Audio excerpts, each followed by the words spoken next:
Então, bom dia a todos e todas, sejam todos muito bem-vindos a mais um evento da Escola Superior do Ministério Público do Estado do Paraná, hoje em parceria também com o CAOP do Patrimônio Público. Vamos abordar o tema constitucionalidade, democracia e fake news.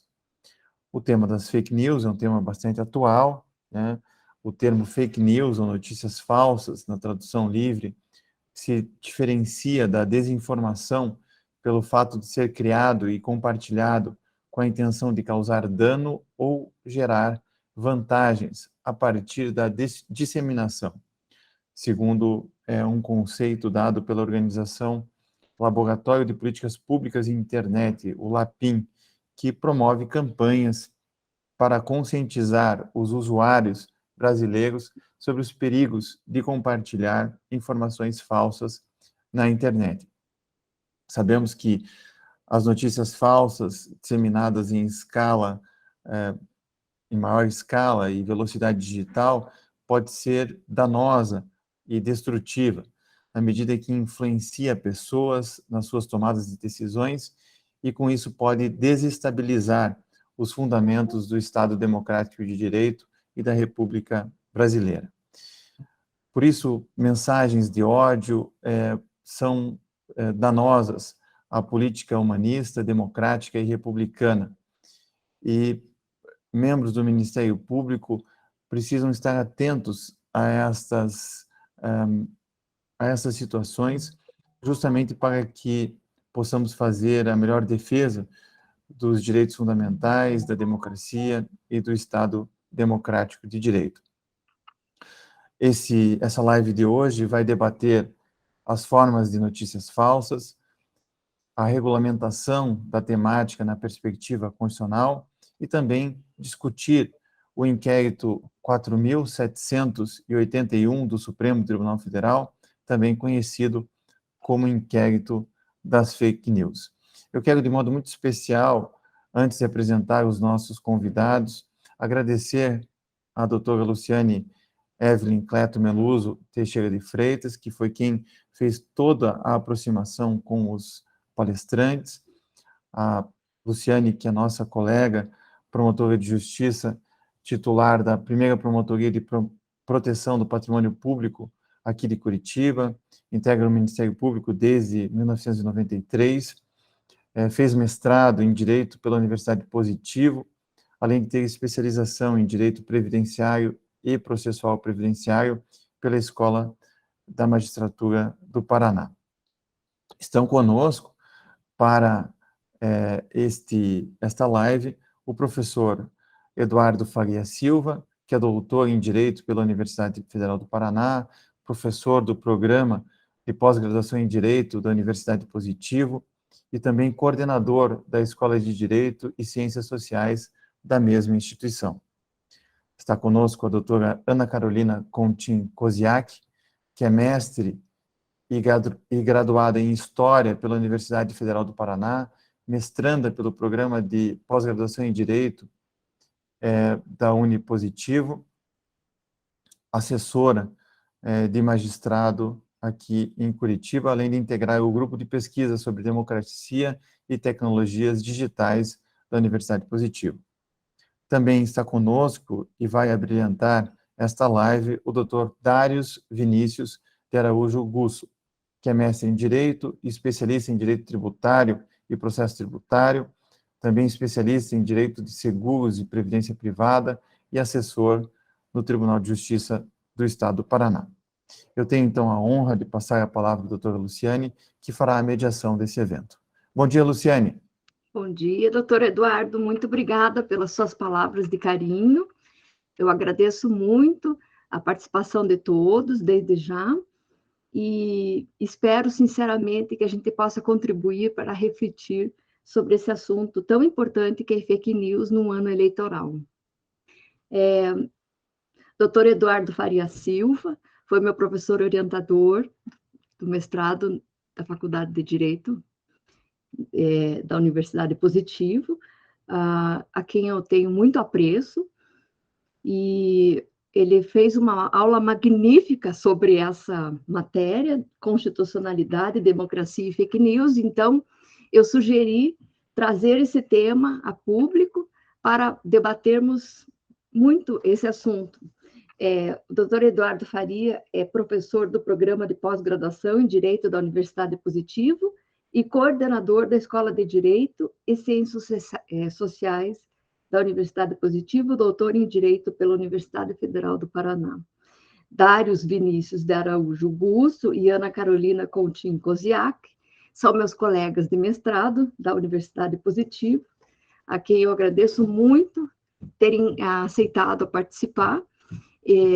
Os trabalhos desenvolvidos durante o curso de mestrado, vocês dois se sobressaíram nesse tema, e foi por esse motivo que estão aqui participando conosco. Bom, sobre o tema, doutor Eduardo Augusto, quero falar também sobre o senhor. O doutor Eduardo Augusto Cambi é promotor de justiça, adjunto da Subplan da PGJ, coordenador da Escola Superior do Ministério Público desde 2016, e valoroso colega, presidente do CEDEMP, Colégio de Diretores de Escola e Centros de Estudo e Aperfeiçoamento Funcional dos Ministérios Públicos do Brasil e Escola Nacional do MP. Eu tenho muito orgulho de tê-lo como colega, doutor Eduardo. Obrigada pelo convite. Muito obrigada. Então, vamos passar ao tema. Constitucionalidade, democracia e fake news.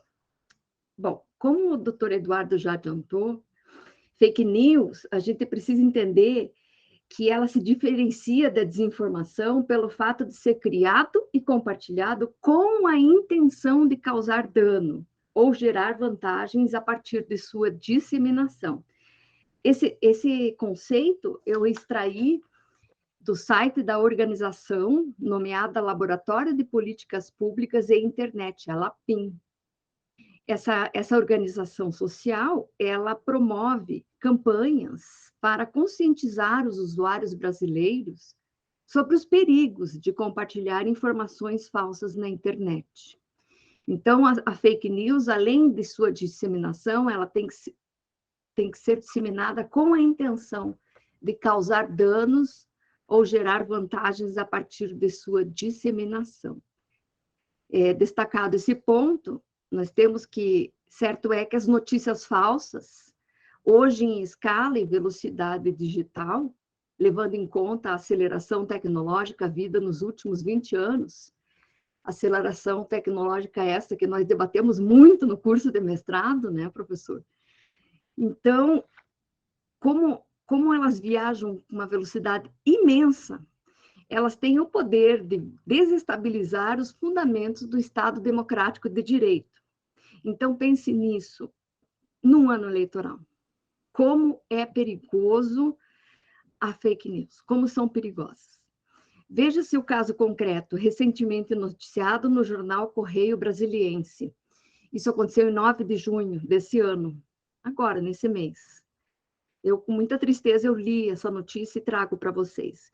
Daniel Picasso, advogado, mestre em Direito com 31 anos de idade, foi linchado até a morte na cidade de Papatlazolco, no México, em virtude de notícia falsa disseminada em grupos de WhatsApp, que seria sequestrador de crianças para tráfico de órgãos. Enfim, estava esse indivíduo no lugar errado, na hora errada, com placas do seu veículo de fora, visitando a propriedade da família, quando foi surpreendido por 200 habitantes locais, foi espancado, teve gasolina jogada em seu corpo, após o que atearam-lhe fogo. A população foi inflamada por rumores de que forasteiros estavam sequestrando crianças. Apontaram-no como criminoso, sem que ninguém tivesse verificado nada. Esse fato demonstra quão rápido a notícia viaja entre os dispositivos móveis e a barbárie que a notícia falsa pode dar causa. Outro caso concreto que eu trago a vocês é o próprio inquérito das fake news, inquérito 4781 do Distrito Federal, o qual tramita sob sigilo perante o STF, Supremo Tribunal Federal. Esse inquérito foi aberto mediante determinação do então presidente do Supremo Tribunal Federal, ministro Dias Toffoli, para investigar notícias falsas compartilhadas via redes sociais que atacam a corte e seus membros. Logo, o objeto do inquérito abre aspas, investigação de notícias fraudulentas, falsas comunicações de crimes, denunciações caluniosas, ameaças e demais infrações revestidas de ânimos caluniante, difamante ou injuriante, que atingem a honorabilidade e a segurança do STF, de seus membros, bem como de seus familiares, quando houver relação com a dignidade dos ministros, inclusive o vazamento de informações e documentos sigilosos, com o intuito de atribuir ou insinuar a prática de atos ilícitos por membros da Suprema Corte. Esse trecho eu destaquei do requerimento de instituição da Comissão Parlamentar Mista, CPMI, número 11 de 2019, do Congresso Nacional. Então, veja-se, eu trouxe esse caso do inquérito das fake news para mostrar o quanto as fake news estão incomodando os cidadãos brasileiros, o quanto é grave esse tema, a ponto de ter sido aberto um inquérito perante o STF. Recentemente, esse inquérito tramita sob sigilo, então não temos acesso. O acesso que a gente tem é de publicações oficiais, e a última publicação foi a que envolveu o deputado federal Daniel Silveira, e já temos conhecimento de que ele teve prisão decretada, depois ele teve a sua liberdade, enfim, teve o referendo do presidente. Deste modo, a regulação deve limitar, vamos falar em regulação, esse tema eu vou deixar para a Ana Carolina, a regulação, pensemos então em delimitar notícias falsas disparadas por grupos organizados que tenham o fim de gerar dano, que tenham o fim de gerar vantagens com a sua disseminação, com a disseminação das notícias falsas. Vamos pensar em regulação para disseminar, regular essa disseminação e, ao mesmo tempo que essa regulação possa garantir a liberdade de expressão prevista constitucionalmente. Então, o desafio, como já enfatizado pelo doutor Eduardo, é delimitar a partir de premissas constitucionais até onde os formuladores de políticas públicas e reguladores devem intervir. Lembremos que as novas tecnologias avançam e a adaptação da sociedade e das regras devem ocorrer em igual velocidade. Lembrando que o combate à desinformação é mundial, não é só aqui no Brasil que nos incomoda as fake news, é no mundo inteiro. Com o problema das fake news, Clara Iglesias afirma que as plataformas deixaram de ser encaradas como ferramentas democratizantes e passaram a ser vilãs da democracia. Se por um lado há que se regulamentar, por outro impõe-se o incentivo à inovação e o respeito aos direitos constitucionais reconhecidos. Então, eu vou passar a palavra agora para o meu colega Darius Vinícius de Araújo Gus. Muito obrigada. Obrigado, Luciane, obrigado pelo convite. Bom dia a todos presentes. Eu vou trazer uma história que vai, eu espero, contextualizar de forma global essa discussão. Eu estou contando essa história baseada num artigo publicado na revista de Ciência Política da Universidade de Cambridge, em 2020, e é a história de uma pequena cidade no centro da Macedônia, chamada Veles. Qual é a relevância dessa cidade para o tema das fake news? Bom, as 20 notícias falsas que geraram maior engajamento durante as eleições de 2016 nos Estados Unidos geraram mais engajamento do que as 20 maiores notícias verdadeiras das eleições de 2016 nos Estados Unidos. E dessas 20 notícias falsas, fake news, sobre as eleições, um número considerável delas partiu de IPs dessa cidade, localizados nessa cidade, uma cidade antigamente uma cidade industrial, hoje que sobrevive de poucas indústrias que ainda existem lá. É uma cidade bastante pobre, com um salário médio mensal de $380, e que acabou se tornando um centro mundial de produção de fake news, tendo como base esse conceito de que são notícias falsas geradas para ter vantagem. E essa vantagem, no caso de Vélez, é muito mais simples e muito mais corriqueira do que qualquer outra teoria de conspiração milaborante consegue imaginar. É tráfego pago pelo Google AdSense. É esse o objetivo dos moradores dessa cidade, onde criou-se essa indústria, literalmente, de notícias falsas. Os pesquisadores da Universidade de Cambridge fizeram uma pesquisa na cidade, né? Conduziram diversas entrevistas e o que eles descobriram que a população jovem da cidade encontrou na produção de notícias falsas um meio de sair da pobreza. E alguns, inclusive, se tornaram milionários. Como que funciona essa indústria dentro da cidade? Os jovens, poucos falam pouco inglês, inclusive, né? O alvo deles os Estados Unidos, principalmente, né? Porque é onde eles conseguem gerar mais tráfego. E eles fabricam sites, constroem sites gratuitos, inclusive, né? Utilizando as ferramentas que estão disponíveis aí para qualquer um, e páginas no Facebook, né? Ambas com o objetivo de gerar tráfego pago, cliques, né? Esses cliques que para cada um gera parcelas de centavos de dólar, mas que acumulados levaram realmente alguns moradores da cidade à riqueza. E não foi com. Eles são apartidários, eles falam pouco inglês, são apartidários, não ligam para o que está acontecendo ou para os efeitos dessas notícias, inclusive justificaram para um dos entrevistadores de que não é problema deles se os americanos não conseguem distinguir uma notícia falsa de uma notícia verdadeira.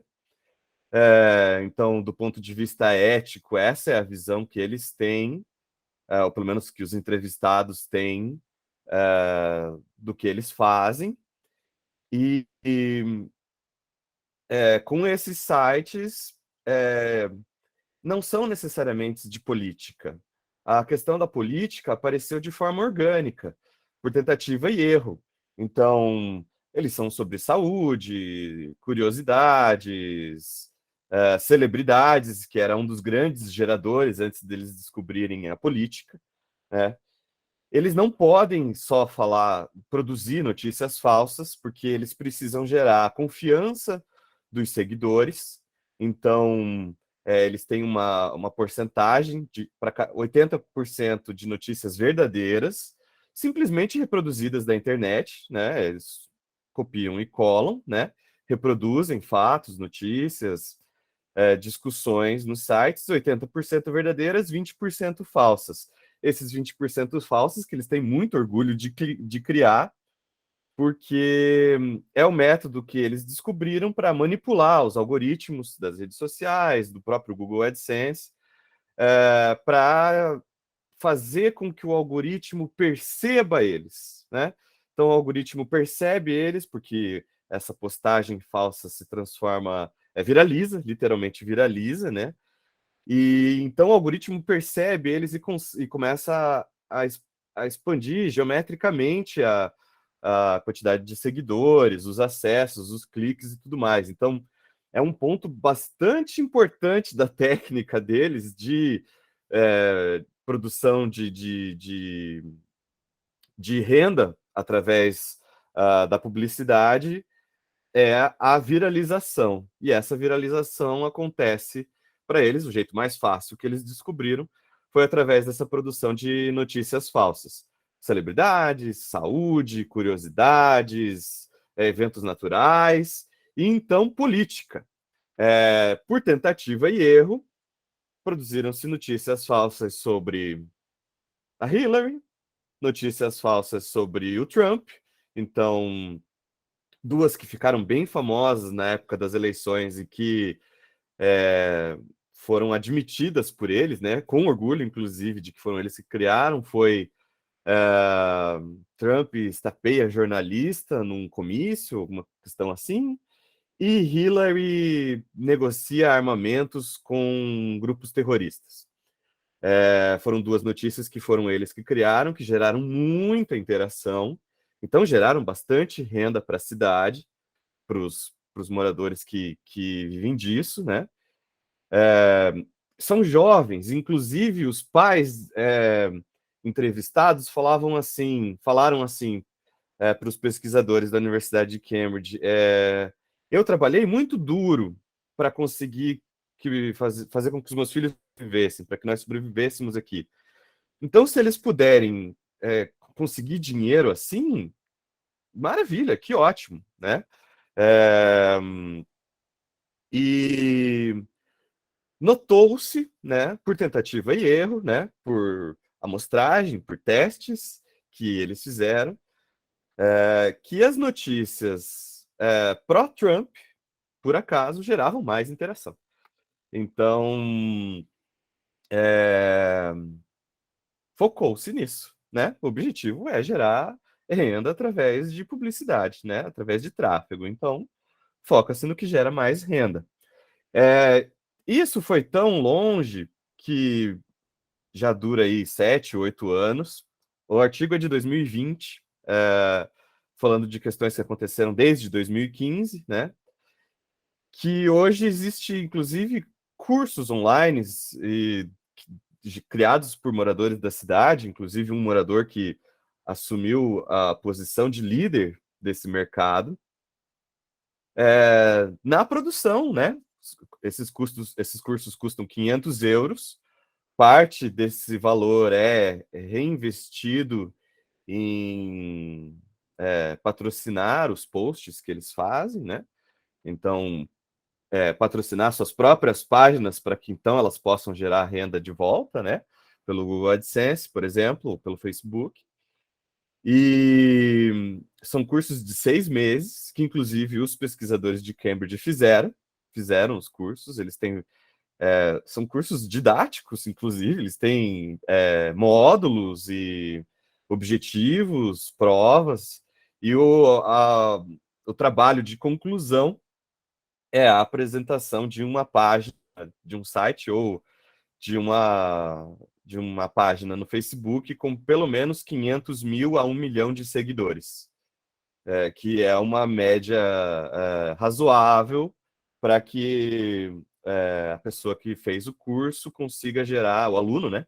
Para que o aluno consiga gerar aí por volta de $1.000 por mês em tráfego por publicidade. Então, quase o triplo, né? Do que a renda média mensal da cidade, né? E o que é suficiente para praticamente qualquer pessoa que mora lá, muito, inclusive, muito acima, tirou as pessoas da pobreza, literalmente, e isso é só a média, né? Esses são os alunos que simplesmente terminaram o curso, né? Vários deles conseguem fazer muito mais dinheiro, inclusive alguns se tornaram milionários, e isso mostra que essas pequenas parcelas de centavos que os anúncios em sites geram, né, através do Google AdSense, podem ser, né, motivo suficiente para a produção de notícias falsas que direcionam as eleições de um país, de um dos maiores países do mundo, né? Claro que direcionar ou não direcionar, influenciar ou não influenciar, discutível, tem diversos estudos nesse sentido, mas tem diversos estudos nesse sentido porque existe a possibilidade de que essas notícias tenham direcionado as eleições de um dos maiores países do mundo. Inclusive, um entrevistado lá falou que o Trump, pessoalmente, deu de presente $500 para o pessoal da cidade lá em agradecimento pela eleição. O pesquisador não conseguiu confirmar esse fato, mas achou que era verossímil o suficiente para reproduzir na pesquisa publicada aqui na revista de Ciência Política da universidade. Então, isso dá um contexto que mostra um pouco que, claro, eles são apartidários, objetivo simples de gerar dinheiro, gerar renda por meio de publicidade, e que é muito mais mundano, ordinário, né? Que às vezes a gente imagina, né? E com isso eu vou passar então para a Ana Carolina, para poder começar a fala dela e encerro a minha por aqui. Muito obrigado. Oi, bom dia a todas e todos. Muito obrigada, Luciane, pelo convite. É um prazer estar junto com o Dário e com o professor Eduardo novamente. Fazia bastante tempo que eu não conversava, né, com vocês e é uma oportunidade muito legal. Assim como a Luciane já falou e como o Darius ele apresentou na fala dele também, a gente pode entender esse fenômeno das fake news como um produto de uma conjugação de vários fatores, né? Como a descentralização dos meios de expressão, a redução da dependência em face da mídia tradicional e a concentração de poder por esses novos intermediários, que o Darius muito bem trouxe para nós, e especialmente as redes sociais. Esses novos métodos e tecnologias, eu acredito em algo positivo disso, eles aproximam, né, os cidadãos a usarem a internet como forma de difundir esse conhecimento político, promovendo um debate, e é um espaço muito importante e estratégico para essa nova era que a gente vive de disputa de ideias e de informação. Nessa discussão e nessa breve introdução que eu quero fazer aqui, eu gostaria de me remeter ao filme francês, que está nos cinemas, inclusive agora e depois de alguns longos anos consegui ir à sala de cinema novamente, que se chama Ilusões Perdidas, que foi baseado no livro do escritor Balzac, que escreveu entre 1835 e 1843. Então, estou falando de um período já que aconteceu há bastante tempo. E a questão central do romance, e que a representação que o filme busca trazer, é o destino da literatura diante do poder nascente do jornal diário e o jornal de massa. Então ele fala, o livro, né, e o filme especialmente, que foi o que eu assisti, ele apresenta um nó de relações entre literatura e jornalismo, tratando sobre imprensa, mercantilização, críticas encomendadas de livros, né, de romances, e ele se questiona e faz com que o público questione o que realmente é verdade, e até ao ponto de eu ter saído do filme me questionando se os clássicos são de fato clássicos ou se o Balzac também não pagou por umas críticas aí para ele se tornar, né, um grande escritor, um escritor famoso.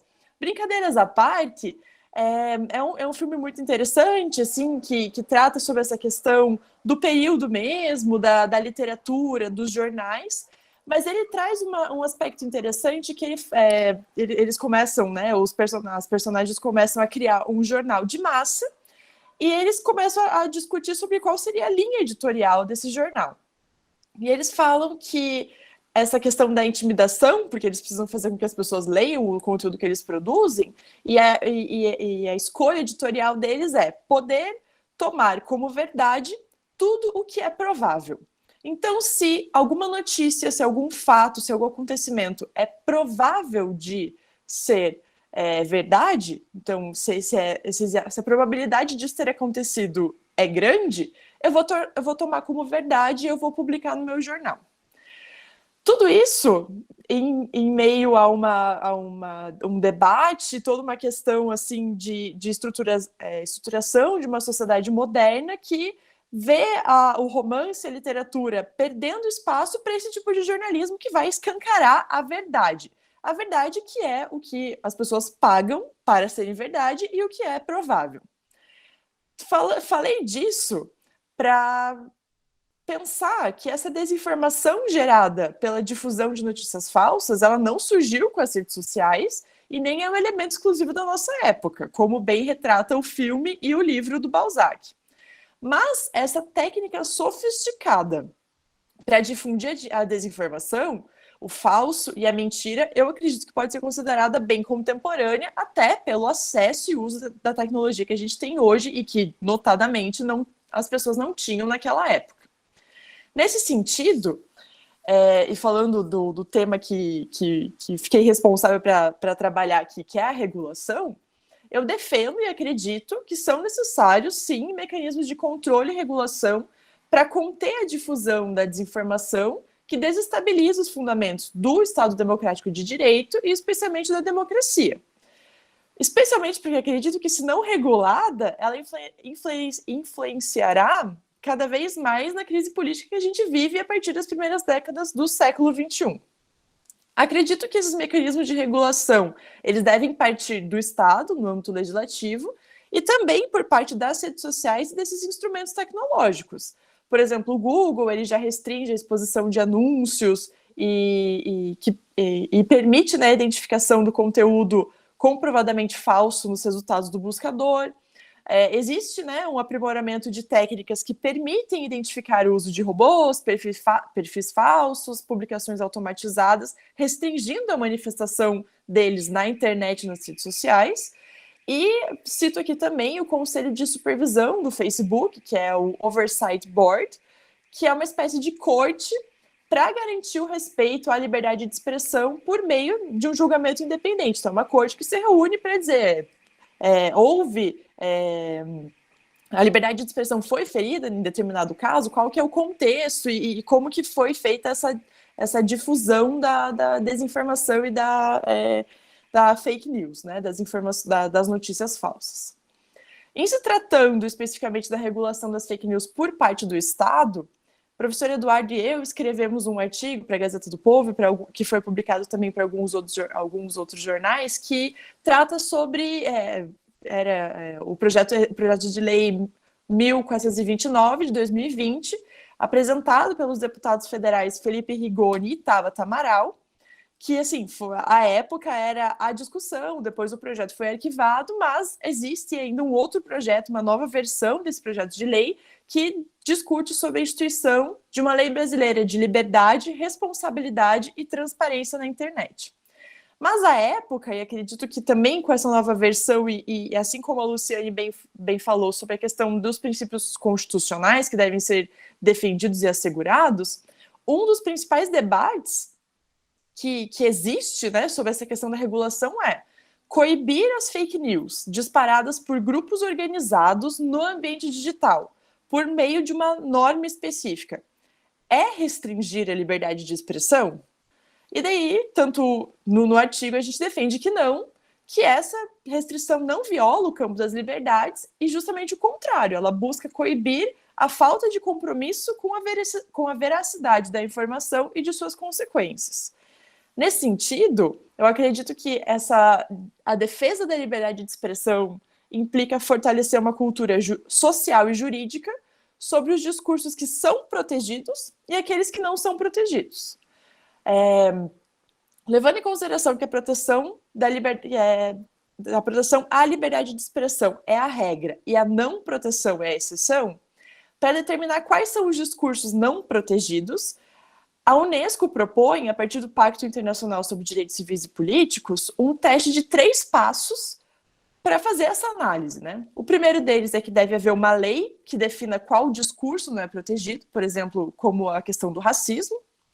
Deve haver um motivo legítimo para restringir esse discurso, e a restrição deve ser proporcional e limitada ao necessário para que aquele discurso cesse. Então, a gente não está falando sobre acabar com a liberdade de expressão, mas esse controle justamente para o discurso que afere ser cessado. Logo, quando a gente trata de regulação por lei, a gente não está tratando de limitação da liberdade de expressão, mas, novamente, o contrário.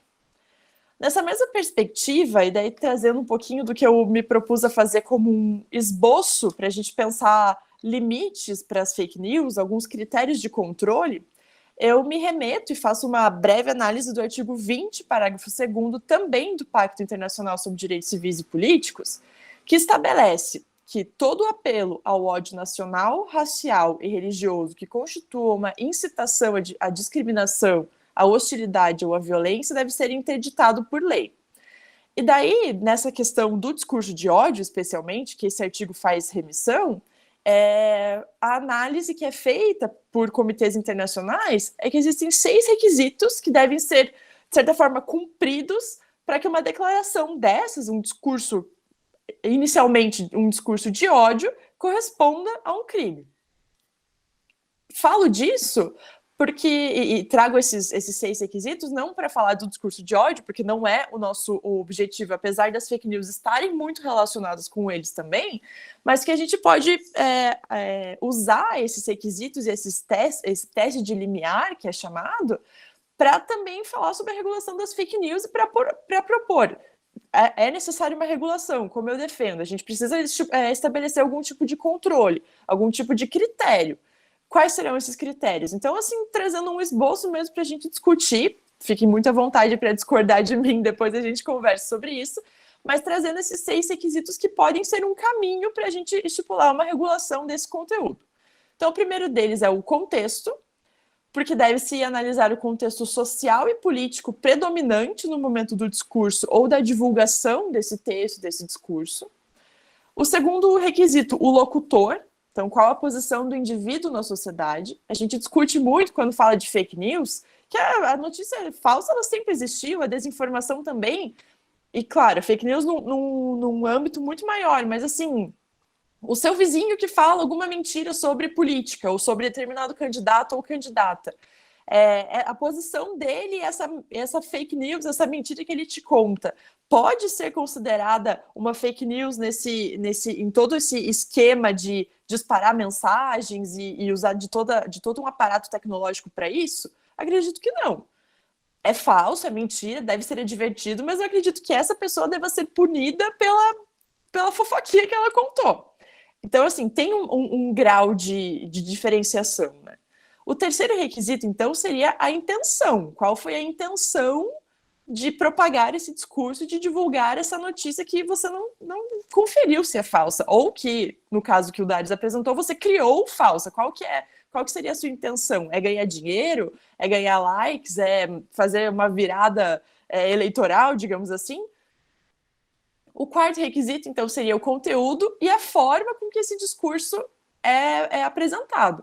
O grau de provocação, a forma, o estilo, os argumentos do discurso, até, por exemplo, o formato em que eles chegam para a gente a partir das redes sociais, com, assim, o exemplo do WhatsApp. Letras em caixa alta, com muitos emojis vermelhos, chamando atenção. Então, assim, chama-se atenção para isso. Então, o conteúdo e forma também são relevantes nessa análise, para se estabelecer alguns limites e critérios. O quinto seria a extensão do ato, o alcance desse discurso, justamente para não inibir aquela questão micro-individual do vizinho, do colega, mas assim, o alcance que hoje é internacional das fake news, né? A gente pode analisar Twitter, Facebook, mesmo com as questões de regulação e de tentar conter isso, é muito fácil. A gente consegue acessar notícias falsas independente do lugar sobre diversas questões. A gente viu isso com a pandemia da Covid-19. A informação do que era bom, o que não era, o que tinha que usar, o que não tinha que usar, foi a nível internacional mesmo. Então, qual que é o alcance desse discurso? E, por último, né, o último requisito que é tratado para ver se o discurso de ódio foi realmente um crime, a probabilidade de que esse discurso represente um crime, uma ofensa, e de que ele realmente incite uma real ação contra o grupo-alvo. Então, assim, são requisitos que são usados como um teste de limiar em outras questões, que podem ser, sim, acredito, aplicados a essa questão das fake news. Ou seja, né, acredito que uma lei que regule a desinformação pode se ater a esses atos. uma vez que, daí, no caso das fake news, a velocidade, a dinâmica e as pessoas alcançadas são fatores relevantes e alteram e contribuem para alterar esse jogo político, essa disputa política. Tratando agora da questão da regulação de leis específicas e já me encaminhando para o final da minha fala, mesmo que no Brasil a gente não tenha, né, uma lei das fake news estruturada, a gente pode considerar a Lei Geral de Proteção de Dados e o Marco Civil da Internet como leis importantes nessa análise. Eles devem ser considerados e analisados quando dessa perspectiva da regulação.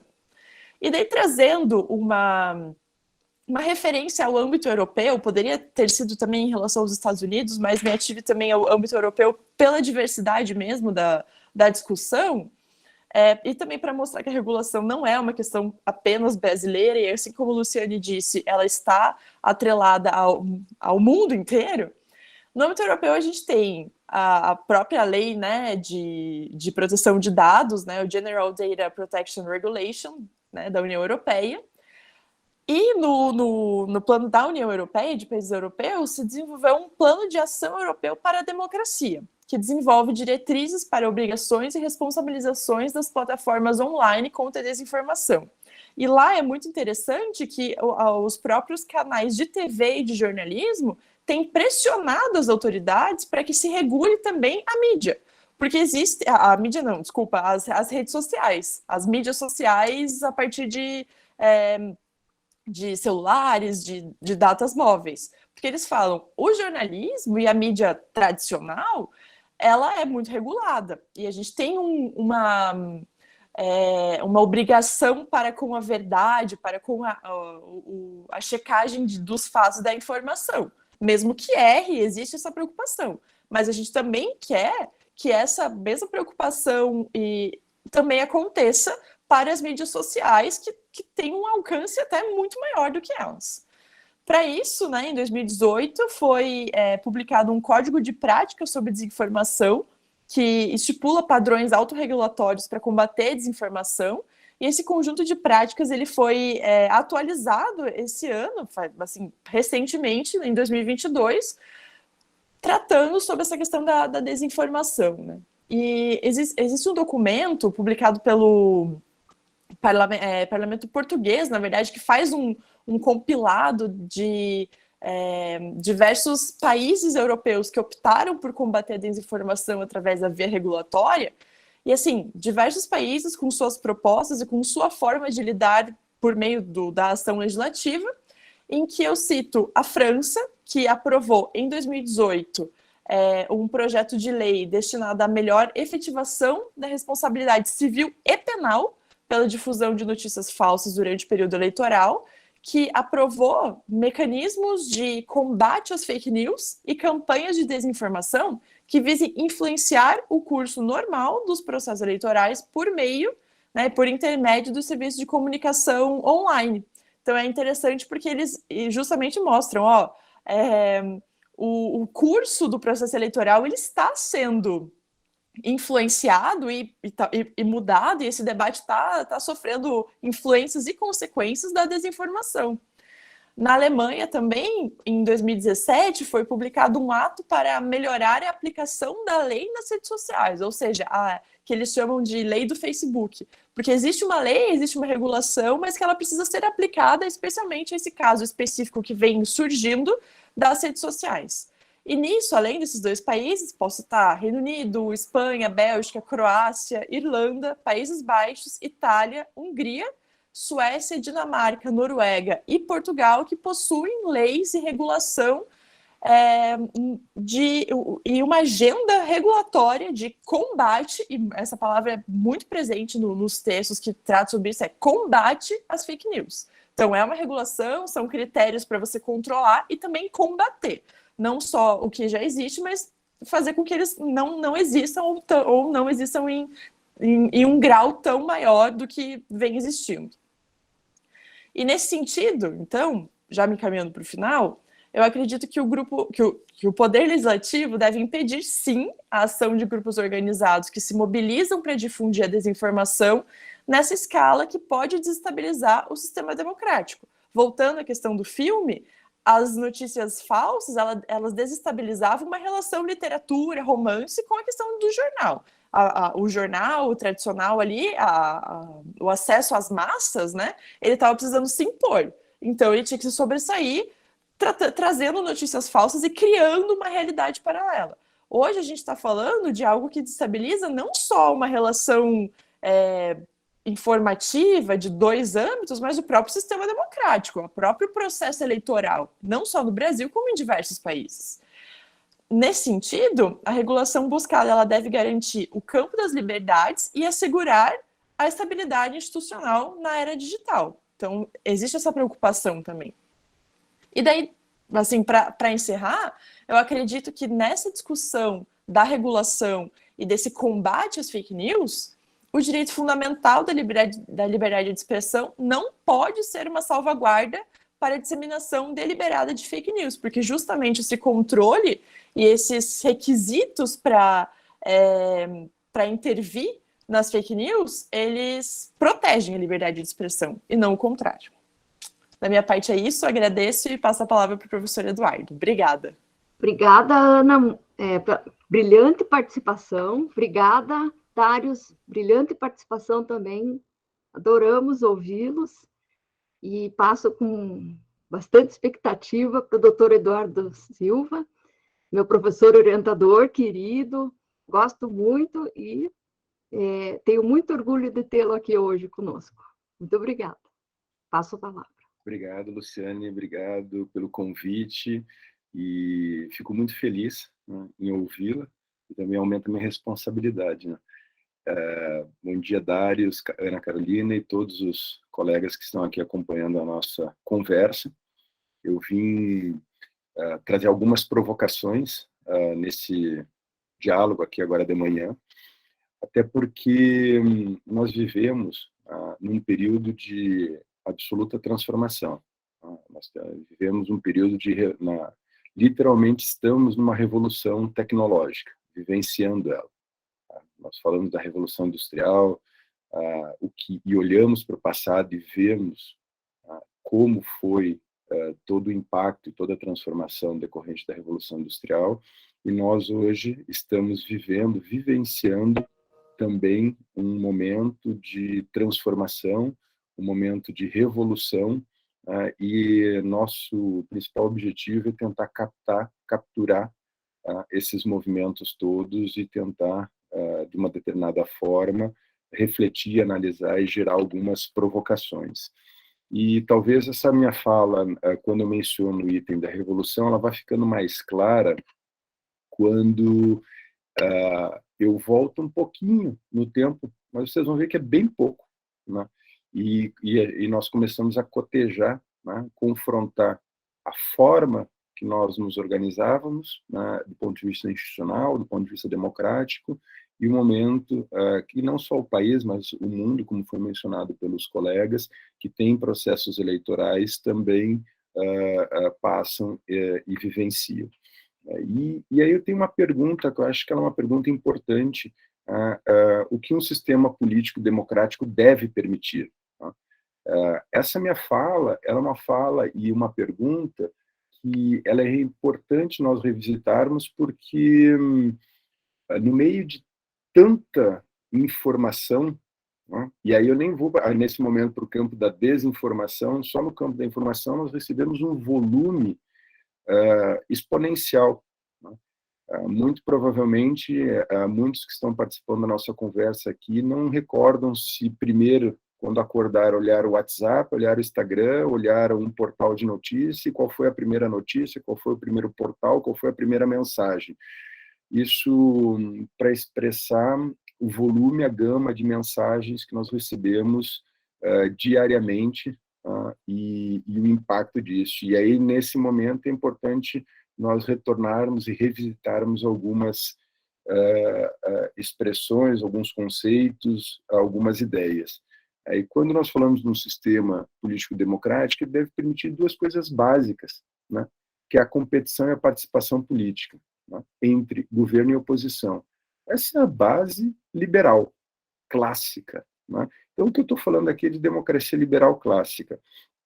E isso é o ponto de partida. Se nós quisermos falar de democracia, né, democracia política, nós necessariamente precisamos falar de competição, nós necessariamente precisamos falar de participação entre governo e oposição.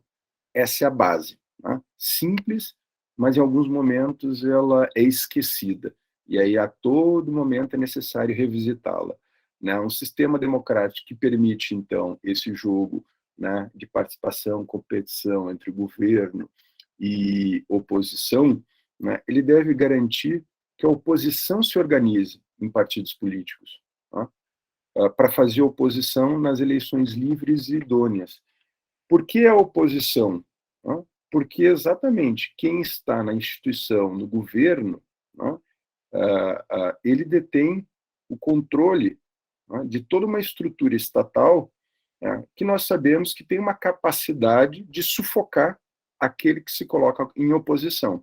Tá? Se nós olharmos no mundo atualmente, nós voltarmos rapidamente para o passado, tá, nós visualizamos, então, em diversos momentos, que quem detém o controle, mesmo que momentâneo, transitório, né, de toda a estrutura do Estado, ele pode, em um determinado momento, ultrapassar aqueles limites que nós conhecemos como limites democráticos e migrar para um sistema autoritário. E aí, no sistema autoritário, a primeira coisa que eu vou fazer é o quê?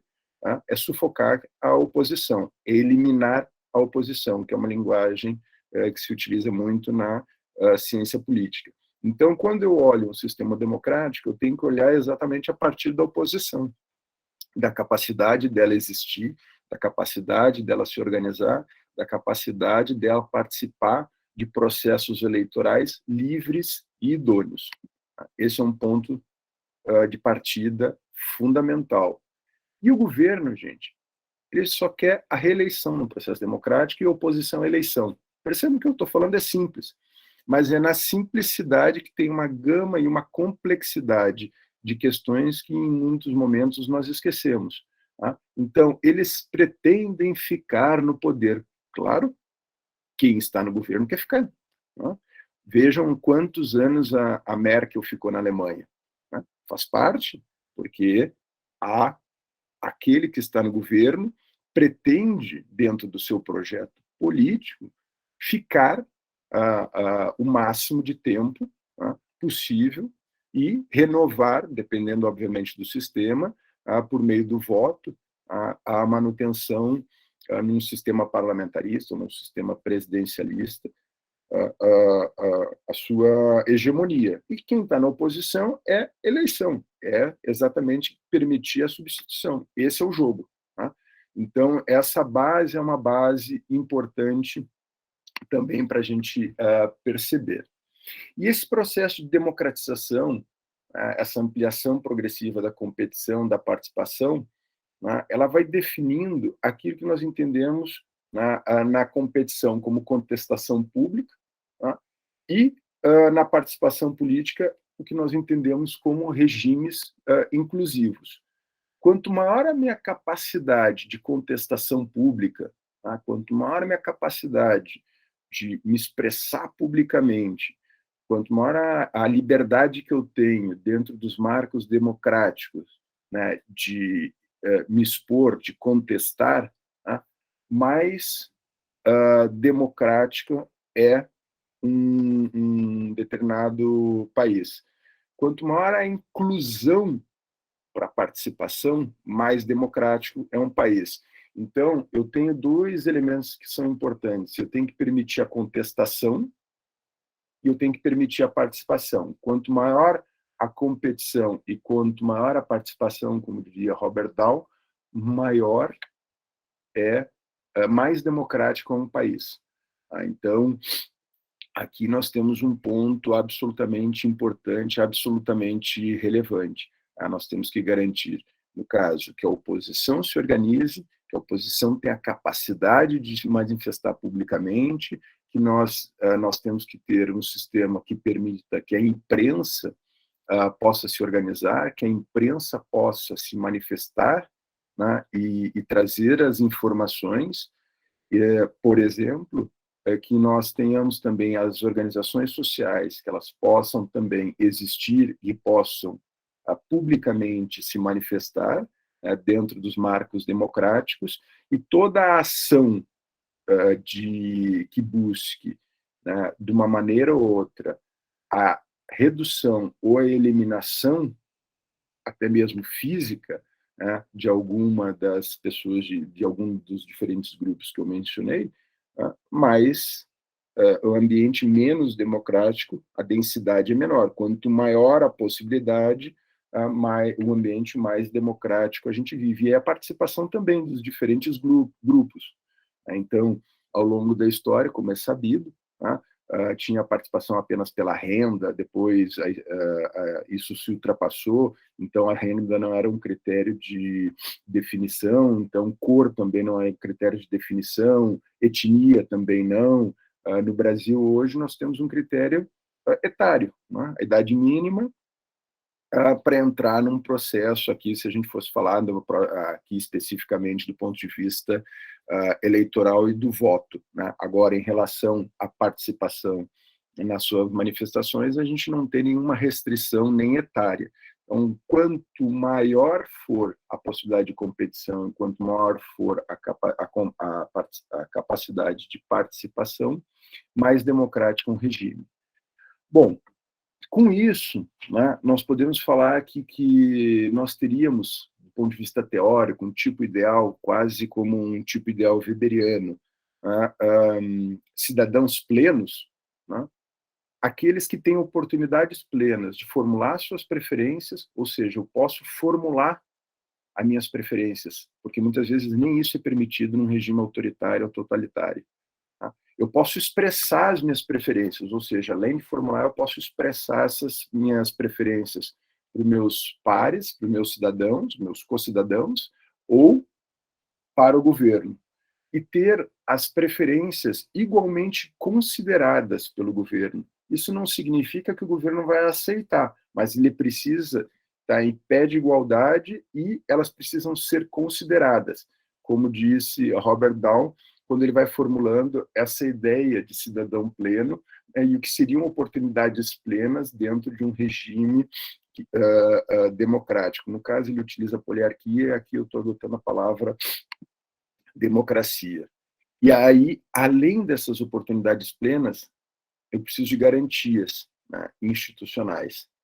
E dentro dessas garantias institucionais, que são 8, nós podemos falar aqui de liberdade de formar e aderir a organizações, liberdade de expressão, direito de voto, elegibilidade para cargos públicos, direito de líderes políticos disputarem apoio e votos, fontes alternativas de informação, eleições livres e idôneas e instituições para fazer com que as políticas governamentais dependam de eleições e de outras manifestações de preferência.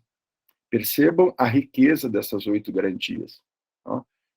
Eu tenho as oportunidades para os cidadãos plenos, mas eu tenho que ter garantias.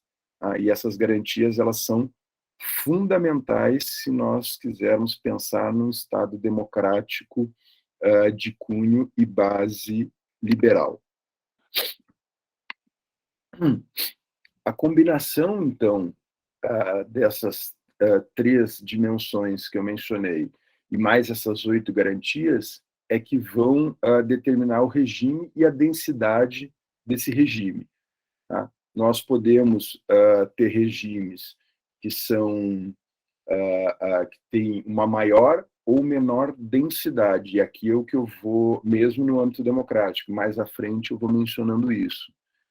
Essas dimensões e garantias, como falou Fernando Limonge, né, apresentam 2 grandes perguntas. Há limitações à competição política? Essa é uma primeira pergunta. Há parcelas expressivas da população às quais é negado o direito de voto? Caso a resposta seja negativa para uma dessas 2 perguntas formuladas, estamos diante de um regime autoritário. Então, pegando aquela perspectiva clássica ali do Estado liberal, com requisitos formais, né, de garantias, né, e dimensões, se eu tenho, a partir desses elementos, limitações à competição política, e eu tenho parcela da população às quais é negado o direito de voto, se uma dessas duas perguntas, a resposta é negativa, eu vivo num regime autoritário. E aí eu tenho critérios, né, para a classificação dos regimes democráticos e autoritários. E eu tenho densidade dos regimes. Tá? Então, quando nós olhamos as pesquisas feitas pelo The Economist relativas à densidade, né, dos regimes, nós visualizamos no mapa, né, a democracia plena, uma democracia falha, sistemas híbridos e sistemas autoritários. Né? Cada vez mais nós temos, ao longo, se nós formos confrontando os mapas que foram feitos, reduções daquilo que se compreende como democracias plenas. Aqui na América do Sul, apenas o Uruguai é considerado como uma democracia plena. E nós temos uma ampliação de democracias falhas e regimes híbridos, tá?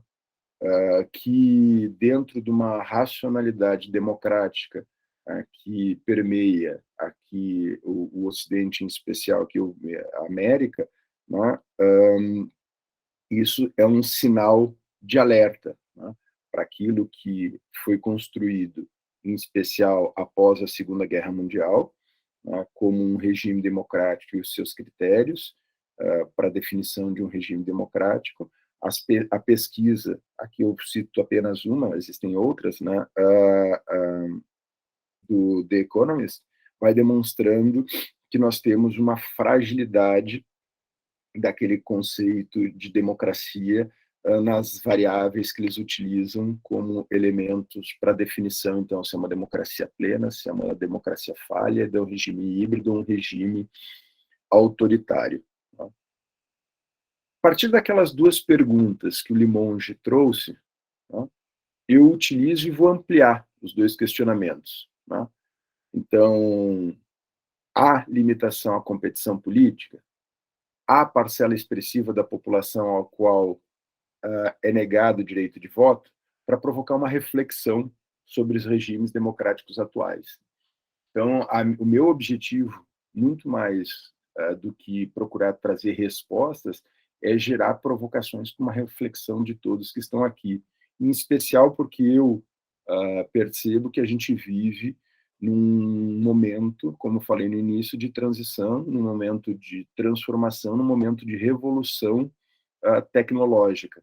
Então, muito mais do que respostas precisas, a gente precisa conseguir capturar e tentar compreender o que nós vivíamos até pouco tempo, o que nós estamos vivendo e como esse passado muito recente se confronta com esse presente em plena e constante transformação. E aí essa minha ampliação ela vai se dar com a seguinte ponderação: a aceleração do tempo e a manipulação dos dados contidos na rede mundial de computadores desequilibraram a competição e a qualidade da participação, impactando negativamente e, no limite, representando a própria disfuncionalidade da democracia representativa consolidada após a Segunda Guerra Mundial. Então, esse é um ponto importante, né?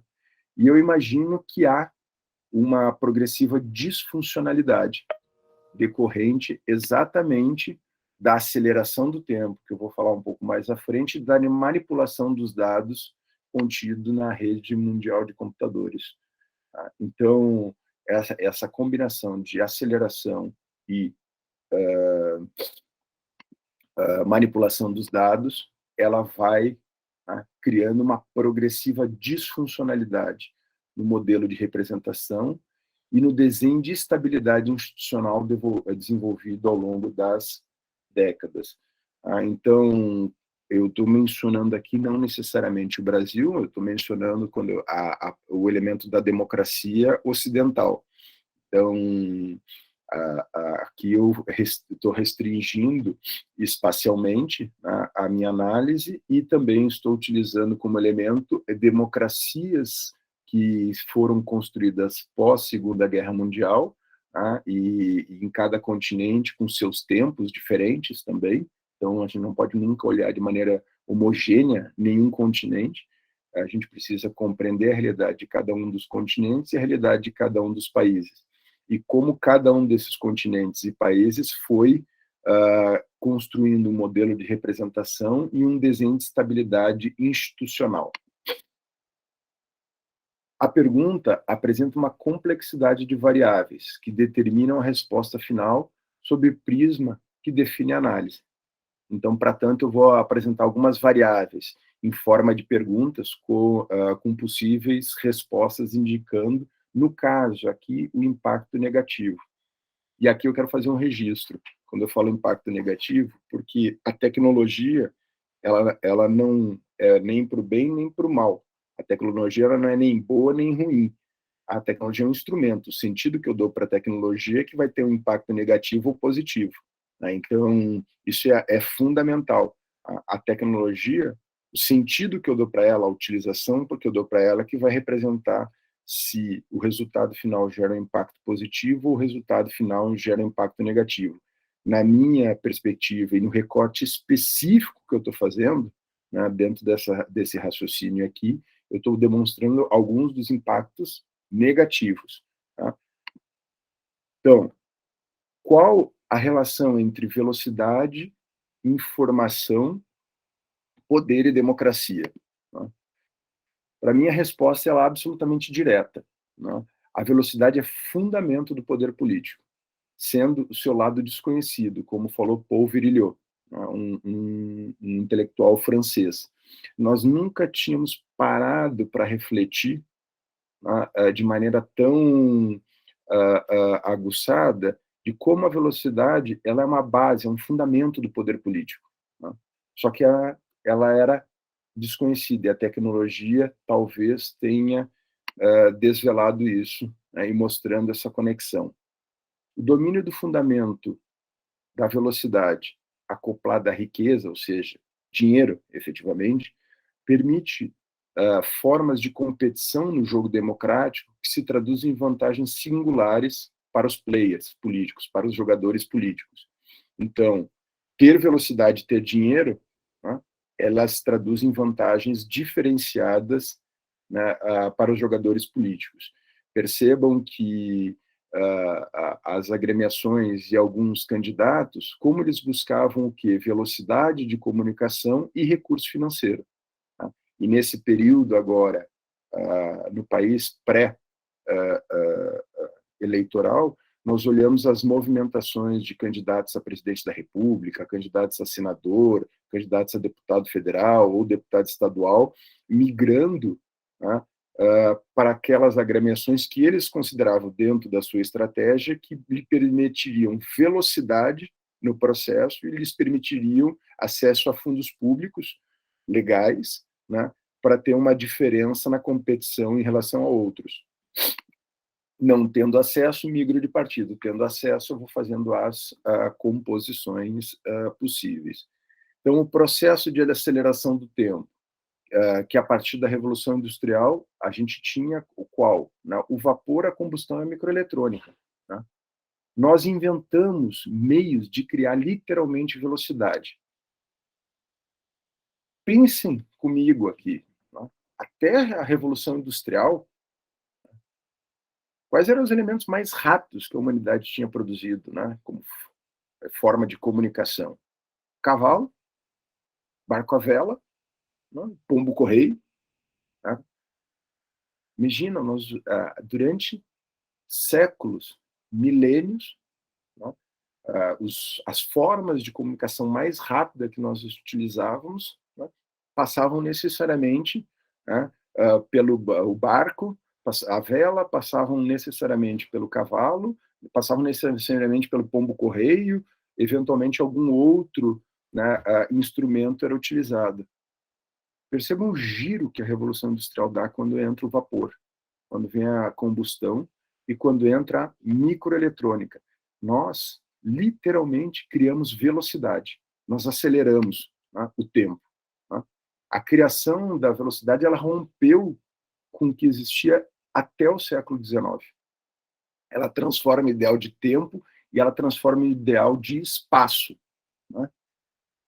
Hoje, né, eu me comunico com alguém que está no Japão, né, em tempo real. Né?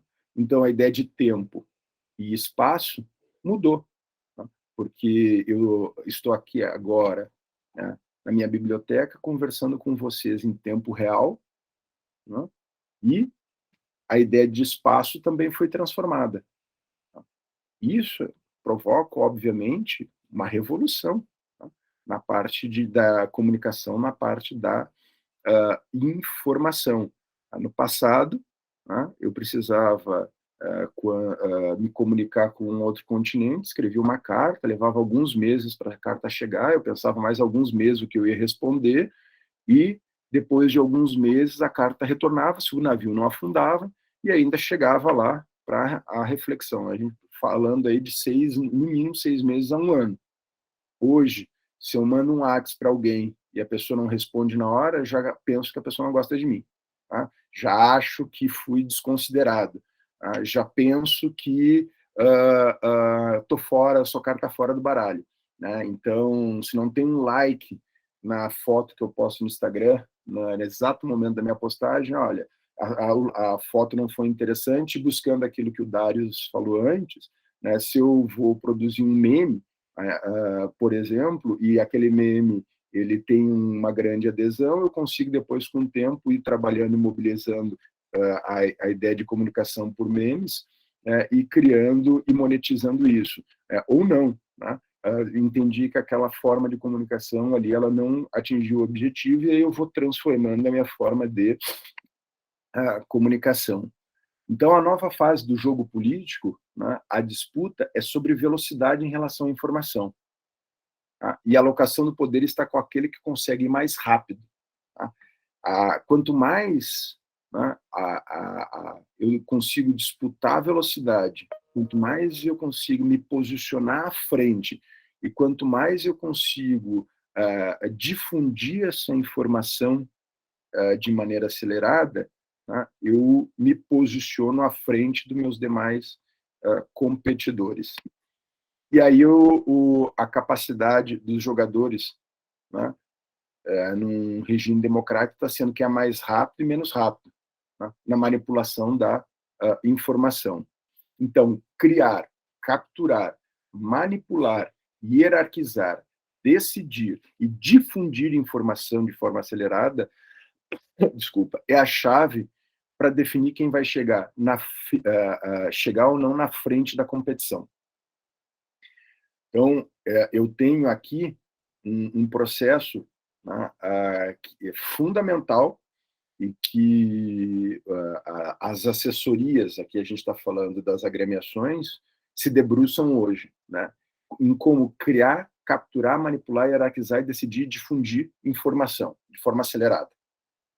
Esse é um ponto chave em todo o processo. E se a gente for olhar qualquer um dos portais de comunicação hoje, a gente vai perceber exatamente como aqui ou em qualquer outro país o governo busca criar, capturar, manipular, hierarquizar, decidir e difundir uma informação, e como a oposição ela também vai trabalhar nisso, e quem é que consegue ir mais rápido, né, nesse processo no campo digital.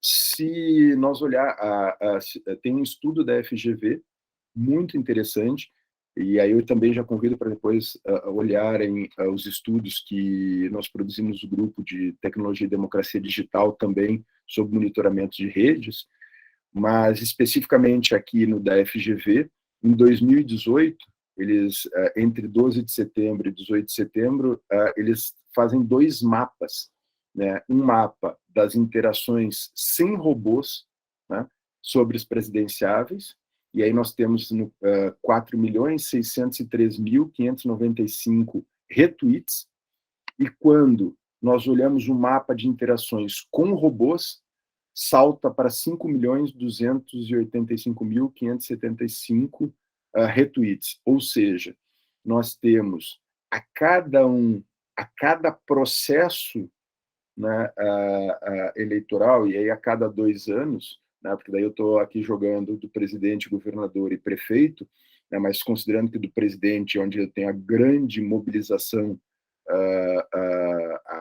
nacional, né, nós temos cada vez mais a introdução de robôs dentro dessa disputa, porque o robô, né, ele vai me dar velocidade, né, e ele vai me permitir uma gama de interações que o humano não consegue trabalhar da mesma forma, da mesma velocidade.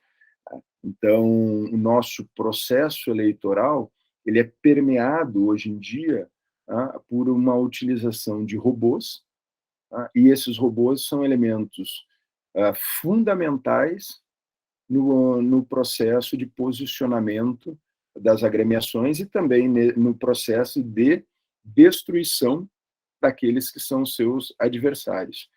Então, eu tenho aqui, e vocês já acompanharam pelas notícias, uma série de empresas especializadas exatamente na atuação no ambiente digital, e nessa atuação no ambiente digital, o que essas empresas se dispõem são disparadores de massa, interações com robôs, e nessa disparos em massa, interações com robôs, difundir aquilo que se vulgarmente ou o que se usualmente se denomina como fake news ou notícias falsas.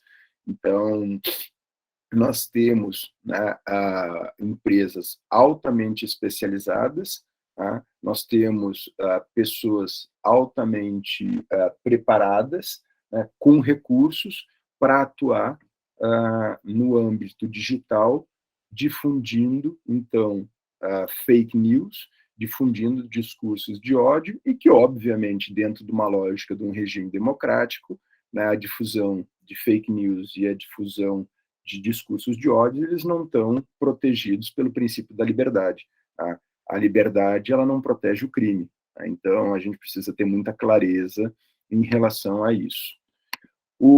Então, projetos políticos e participação com qualidade de tempo, elaborados, apresentados e refletidos, é incompatível com a velocidade das fake news no Twitter, das interações com o robô no Face, dos memes no WhatsApp. Né?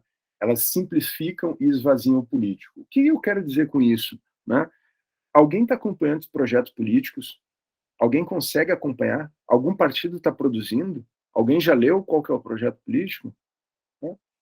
O tempo do tweet, do Face, da postagem, do disparo do WhatsApp, da mensagem no Instagram, ele vai esvaziando o político, né? Que é o que permeia as nossas vidas. Todas as decisões que permeiam nossas vidas são frutos de decisões políticas. Né? E quando eu esvazio projetos políticos, obviamente eu estou esvaziando o elemento fundamental que permeia e constrói e consolida uma determinada sociedade. Né? Quando eu abandono os projetos políticos, porque a construção deles são, no atual momento, elas praticamente se tornam incompatíveis com a velocidade desses outros mecanismos, eu esvazio o político. Tá? Porque ao invés de eu estar pensando num projeto, ao invés de eu discutir um projeto político, ao invés de eu buscar pessoas para participarem de um projeto político, ao invés de a sociedade se apropriar de projetos de país, né? Eu estou rindo pelo WhatsApp, eu estou difundindo uma fake news, eu estou interagindo com um robô. Né? Então, esse é um momento, né, de absoluta fragilidade de um sistema democrático pensado pós-Segunda Guerra Mundial, obviamente dos partidos, porque quando nós falamos de regimes democráticos, obviamente nós estamos falando de partidos políticos, de envolvimento da sociedade de maneira substancial. Então, a garantia democrática que permite o direito de líderes disputar apoio e voto, ela é formalmente garantida, mas substancialmente débil de conteúdo. Então, se nós olharmos a legislação, tá? A gente vai olhar uma legislação que vai garantir formalmente o apoio. No atual momento, a gente vive num regime democrático, nós temos uma Constituição, nós temos uma legislação eleitoral, formalmente nós vamos observar todos os elementos, né, que vão garantir as dimensões, as oportunidades de participação do cidadão pleno e as garantias para a participação, né? Mas, substancialmente, quando nós fizemos uma análise de conteúdo, quando nós realizamos uma análise empírica, né, nós vamos observar que nós temos uma série de restrições que se impõem. Então, as notícias com a intensidade, o volume e a velocidade impedem que os cidadãos acessem fontes alternativas de informação para oferir a veracidade dos dados que recebem. Então, aqui, quando eu utilizo da tecnologia e eu utilizo da técnica como elemento de difusão das fake news, como elemento de difusão de discurso de ódios, pelo volume que tem, pela intensidade que ela tem e pela velocidade que ela impõe, eu não tenho nem tempo de um cidadão ir acessar, né, se aquele dado é um dado com base, é verídico ou não é verídico, porque está dentro de uma estratégia, né? Então, quando a gente olha os canais de difusão de notícias falsas, que muitos os provedores vão retirando do ar, né, eles têm um volume de mensagens, eles têm uma estratégia, eles têm uma forma de atuar, né, que gera, né, um elemento de convencimento dos indivíduos. Então, aqueles que não se submetem à racionalidade e à hierarquia da velocidade da riqueza estão fora da competição política fixada formalmente pelas democracias representativas da atualidade. São simplesmente cartas fora do baralho dentro do jogo democrático, tá? E quando a gente olha isso, né, eu, por exemplo, posso citar vários, mas aqui, no caso do Brasil, nós estamos excluindo, né, os indígenas. Tá? Por quê? Porque a gente vive um instante. Tá? A aceleração do tempo e a manipulação dos dados faz com que a relação de tempo e espaço se reconfigure e a gente vive um instante. Como eu mencionei, a mensagem do WhatsApp. Eu envio agora e eu quero uma resposta naquele determinado instante.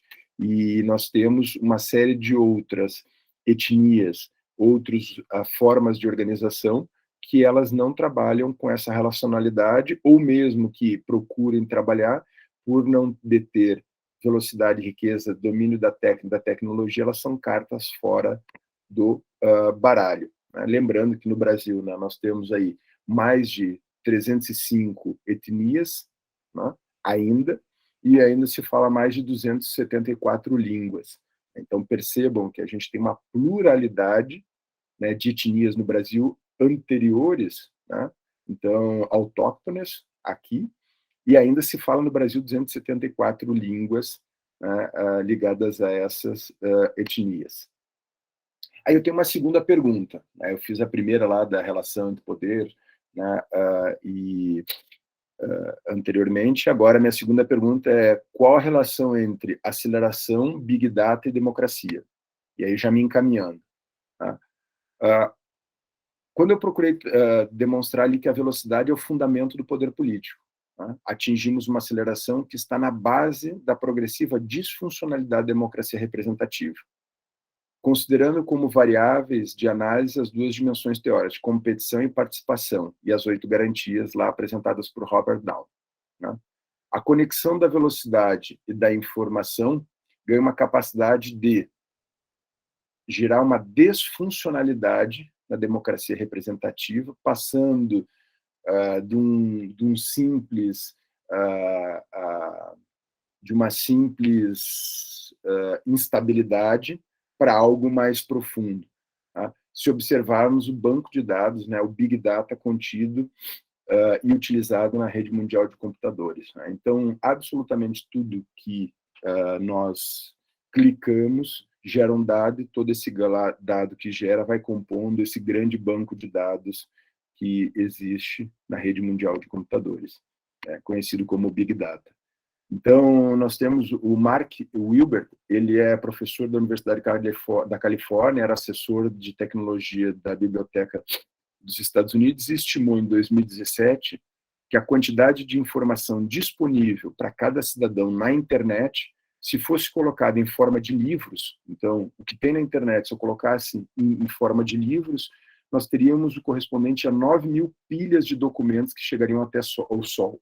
Então, percebam o volume de informação que nós temos, de dados que nós temos na internet, na rede mundial de computadores, que nós não conseguimos dimensionar no nosso dia a dia, mas que permeia, dentro daquilo que eu falei antes ali, na anterior, que atravessa o nosso cotidiano, que se nós colocássemos isso em forma de livros, nós teríamos 9.000 pilhas que chegariam até o Sol.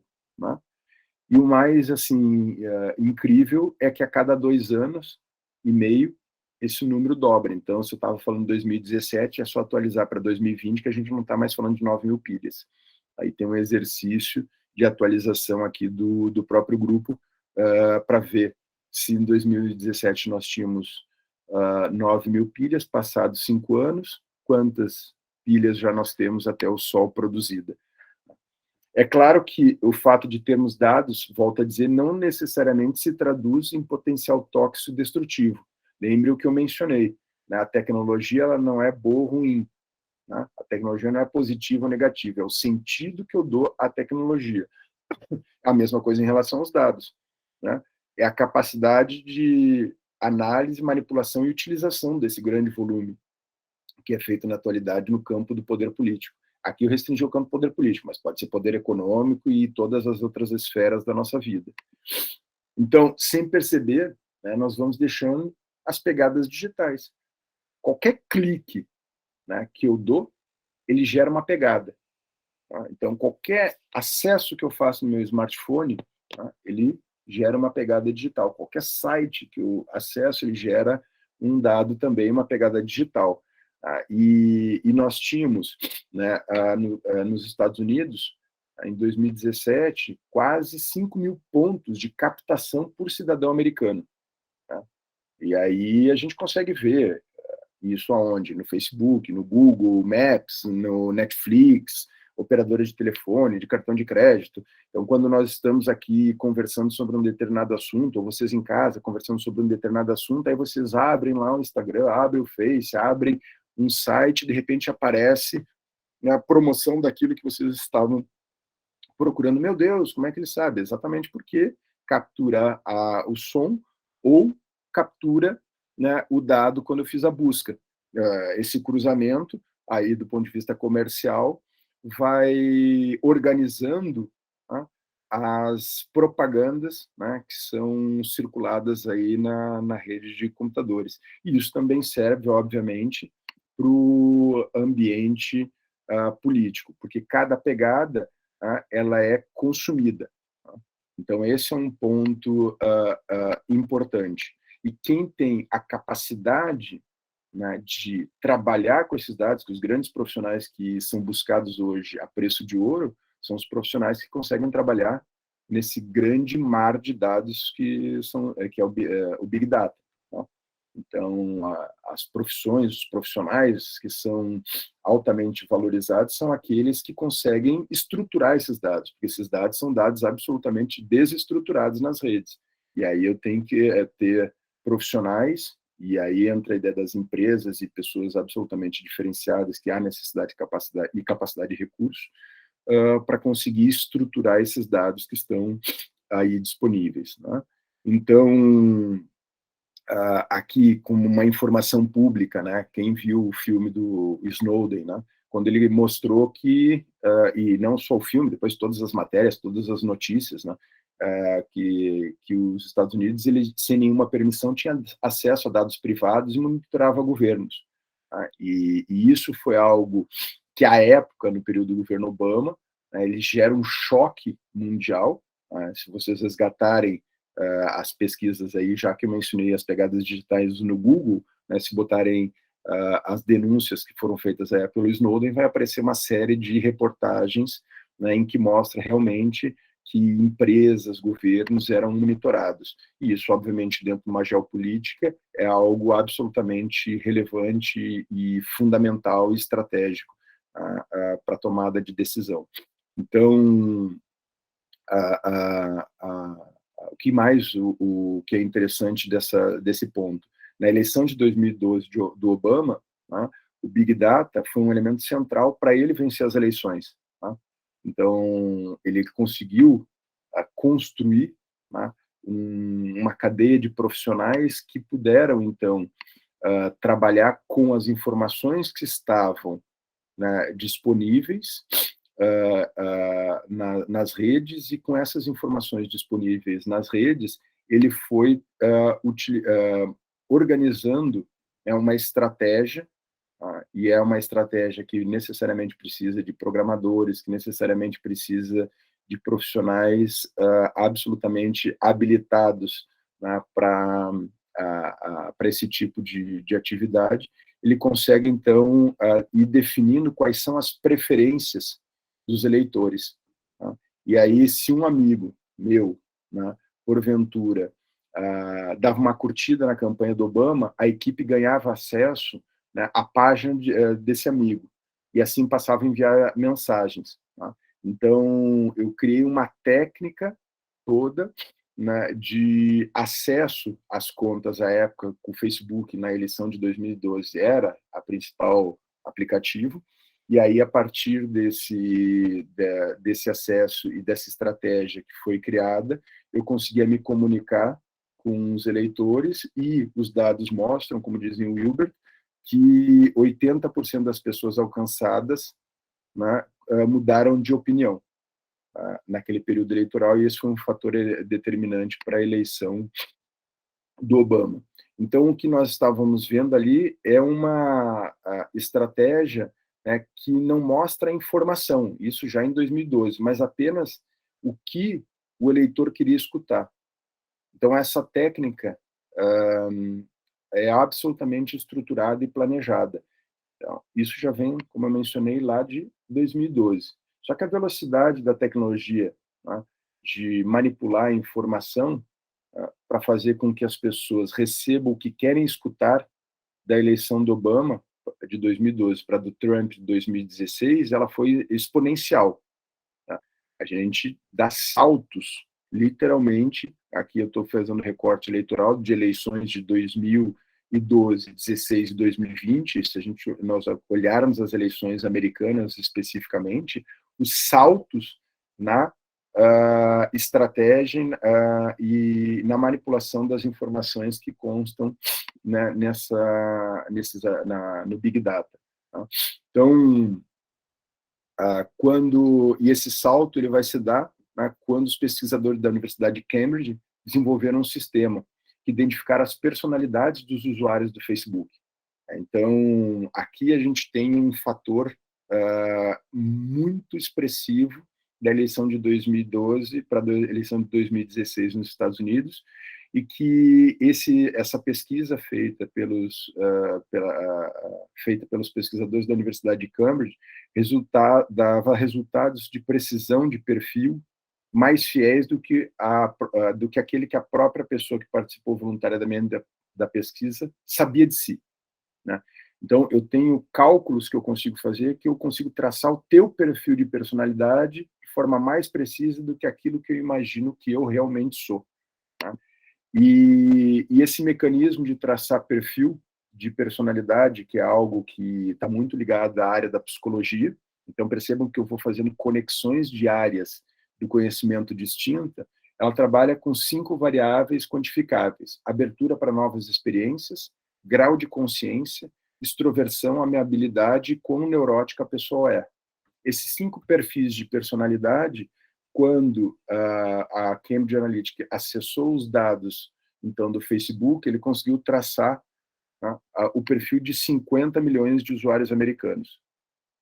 E com acesso a esses 50 milhões de perfis de usuário americanos, eu consegui traçar uma estratégia para 50 milhões de pessoas. E aí eu, a partir dessa definição, eu utilizei o marketing político para direcionar as propagandas a partir de cada um dos perfis. Então, uma mesma temática, a partir do meu perfil, por uma série de trabalhos depois de programação, né, eu consegui ir direcionando ela exatamente para aquilo que o meu perfil e aquilo que eu gostaria de ler ou ouvir. Tá? Então, aquilo que chegava para mim não necessariamente era aquilo que chegava para Ana, para Luciana e para Darius, tá? Porque se conseguia modular de maneira precisa o que estava sendo feito. Então, com um banco de dados de informação à campanha do Trump, precisou apenas impulsionar os anúncios modulados no perfil de usuários do Facebook. E aí tem a Teresa Hong, que era estrategista para as redes sociais da campanha do Republicano. Ela disse, abre aspas, sem o Facebook nós não teríamos ganho. Foi o que fez a diferença. O Facebook foi a plataforma mais bem-sucedida nessa campanha, fecha aspas. Isso em 2016. Né? Literalmente foi produzido, né, um canto da sereia aqui, que orientou os votos, sem que existisse um mecanismo de autorrestrição individual ou coletivo. Então, as instituições, nem individualmente eu consegui, nem as instituições tiveram capacidade, né, de realizar nenhuma restrição naquele ambiente. No Brasil, nós vamos ter ali a alteração do Código Eleitoral, que vai permitir, a partir de 2018, um impulsionamento do conteúdo nas redes, tá? E aí nós temos toda uma regulação feita pela Justiça Eleitoral, mas nós sabemos que nós temos uma série de outros mecanismos, como foi dito pelos dois colegas que antecederam, que permitem que eu realize uma série de disparos em massa, e aqui o que é importante é o volume. Como bem destacou a Ana, não é um post meu isolado que vai impactar um processo eleitoral. O que vai impactar é aquele material produzido de maneira estruturada, dentro de uma linguagem que muitas vezes ela parece até grotesca, letras grandes, garrafais. Por quê? Porque se sabe que tem um perfil de público importante da população, né, que se comunica dessa forma, e eu estruturo, então, a comunicação e dispara por diferentes canais, dependendo de como aquela informação ela precisa ser distribuída. Então, em 2018, a gente viu muito o disparo pelo WhatsApp. Se 2012 foi uma eleição nos Estados Unidos de Facebook, no Brasil 2014, quando a gente pega já a eleição de 2016, nós estamos falando de uma eleição já mais ligada ao Twitter, e a eleição de 2018 no Brasil, ela já foi uma eleição muito mais ligada ao WhatsApp ou esses serviços, né, de comunicação. Então, elas produzem, né, como diria o Baudrillard, verdadeiros simulacros e simulações sobre a real movimentação existente, né? Porque, em muitos casos, elas nem são produzidas no país em que ocorre a competição, que é outra dificuldade que a gente tem. No passado, encerrando aqui a minha fala e as minhas provocações, quando nós olhávamos um processo eleitoral, nós olhávamos aqui, principalmente, quem acompanhou as eleições até 2002 no Brasil, né, eram eleições muito de rua, né, 2000, até o meio dos anos 2000, ali até 2010, eram eleições de rua. Então, nós tínhamos comícios, e aqui eu não estou entrando e fazendo nenhum tipo de julgamento, né, em relação a isso, só quero mostrar a visibilidade das campanhas, né? Era boné, era camiseta, era bandeira, era comício, era caminhão de som, ela era visível, a campanha, era panfleto. As eleições, elas foram cada vez mais saindo das ruas e entrando para o ambiente digital. Então, nós não visualizamos quase comícios, nós não visualizamos tudo aquilo que dava uma visibilidade de rua, né? Mas nós temos uma movimentação muito mais intensa hoje no ambiente digital. E essa movimentação muito mais intensa no ambiente digital em que se estrutura parte significativa de muitas campanhas nas notícias falsas e nos discursos de ódio, elas são produzidas no país e fora do país, né? Então, se nós pegarmos uma rápida pesquisa sobre processos eleitorais e campanhas que ocorreram em diferentes países, nós tínhamos uma produção significativa feita dentro, com IPs internos, mas muita coisa feita fora. E qual o grande risco? E nós sabemos, uma notícia falsa, um dado falso, um discurso de ódio, ele pode ser determinante a sua divulgação, né, minutos antes, horas antes, né, um dia antes da eleição, e pode alterar um resultado, né, quando a gente olha toda a estrutura eleitoral do país. Né? Então, licença, professor, e finalizando. Incomodar, só quero avisar do horário que já passamos 10 minutos. E aqui era finalizando. Temos uma perguntinha do José Humberto Linhares Soares, que até eu quero direcionar para o senhor. Pode até fazer a pergunta, porque finalizando era isso, Luciane. A gente tem um processo eleitoral que, quando eu tinha as propagandas se restringiam à televisão e rádio, se eu tinha alguma infração, eu tinha o direito de resposta. E com as redes sociais, a gente não tem essa capacidade do direito de resposta. E essa desinformação ela pode ser determinante para um resultado de uma eleição nos diferentes níveis que nós temos. Luciane, muito obrigado. Estou aberta aqui às perguntas e desculpa. Nossa, eu que agradeço. Professor, José Humberto Linhares Soares, ele expõe um texto e pergunta se a gente concorda com esse trecho. Então, o trecho diz o seguinte: a porcentagem de eleitores informados e críticos é perto de zero e de impacto insignificante, como argumenta Jason Brennan em Against Democracy. O vínculo entre informação e ampliação da capacidade crítica é um fetiche. Esse é o coração da crítica ao mito da democracia. Além de tudo, as pessoas comuns não têm tempo de pesquisar nada no dia a dia. E quando o fazem, a fim de se envolver com política, o fazem a partir de paixões alegres ou tristes. As taras ideológicas são a rainha da política. Então, ele pergunta se a gente concorda com esse trecho. Pois não, professor, pode falar. O texto está aqui no chat, se quiser dar uma lida. Tá.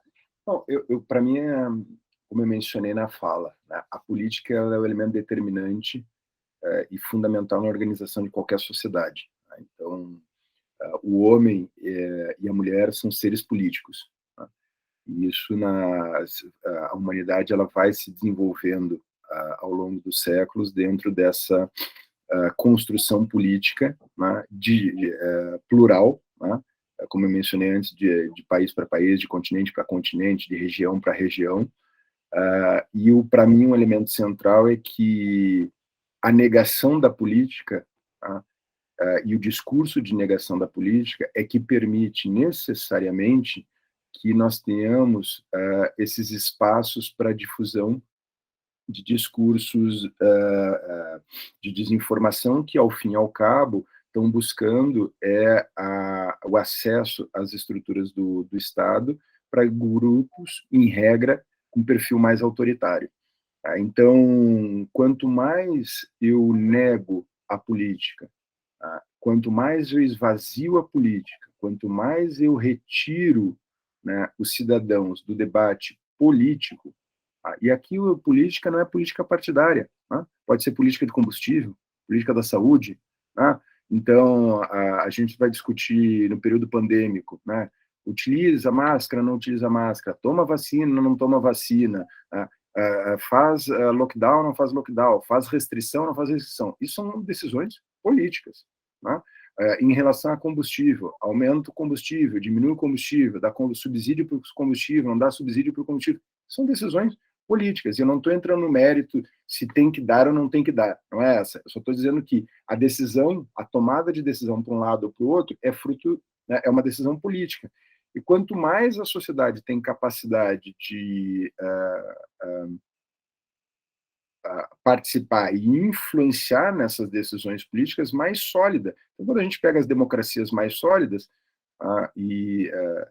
são países em que a população tem um alto grau de envolvimento. Então, eu mencionei o Uruguai, aqui na América Latina, mas a gente vai pegar o Canadá também, vou pegar a Suécia, vou pegar a Noruega, e tantos outros países que existem. Mas daí a Noruega, mas é um processo de construção, tá? É um processo de construção, um processo de conflito, um processo de retrocessos, mas se eu tenho um elemento central e premissa de que a democracia é algo que deve ser levado em consideração na organização da sociedade, então uma sociedade politicamente democrática, eu tenho que fazer e caminhar, primeiro, permitindo uma pluralidade de ideias, muitas delas conflitantes, mas permitir e influenciar que a população esteja junto nas decisões. Tá? E o distanciamento da população é que faz com que surjam falsos heróis. Tá? E isso a história repleta. Né? Quanto mais a sociedade fica distante das decisões políticas, tá? Mais a gente constrói heróis e mitos e imagina que eles que terão a capacidade de nos salvar, né? Que isso é algo muito estudado na política. E para finalizar, a gente tem, voltando para a ideia da tecnologia e os pontos positivos, a gente tem infinitas formas hoje de ter envolvimento político da população utilizando as novas tecnologias.